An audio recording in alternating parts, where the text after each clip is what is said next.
Hi guys, अब देखो आप एक और जो है रूल बता रहा हूँ आपको। अगर मान लो यहाँ सिंस आए या फॉर आए और उसके बाद आ रहा है टाइम,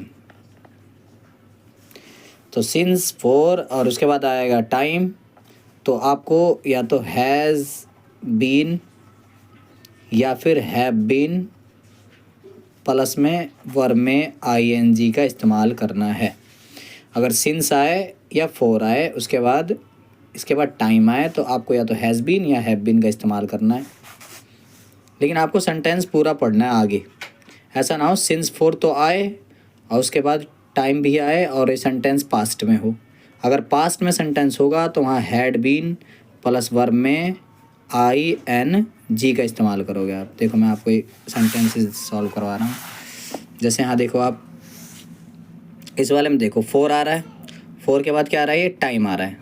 तो फोर के बाद टाइम आया है या सिंस के बाद टाइम आए तो क्या लगेगा उसमें, हैज़ बीन प्लस वर्ब में आईएनजी। तो इस वाले में देखो हैज़ बीन प्लस वर्ब में आईएनजी कहाँ है, ये रहा हैज़ बीन प्लस वर्ब में आईएनजी, तो ये वाला आएगा।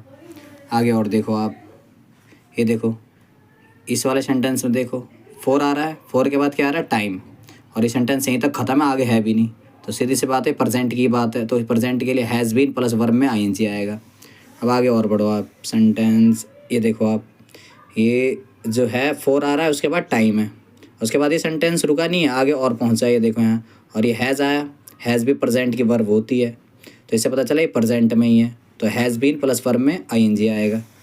लेकिन ये वाला सेंटेंस देखो आप, अगर ये देखोगे तो फोर के बाद टाइम तो आ रहा है, लेकिन ये सेंटेंस जैसे ही आगे बढ़े तो ये प्रेजेंट में नहीं है, पास्ट में है। देखो ये ओपनड सेकंड फॉर्म में, पास्ट में, तो सीधी सी बात है यहाँ हैज़ बीन नहीं लगेगा। पास्ट के लिए हैज़ का जो है पास्ट क्या हो जाता है, हैड बीन, तो इस वाले में क्या आ जाएगा, हैड बीन प्लस वर्ब में आईएनजी।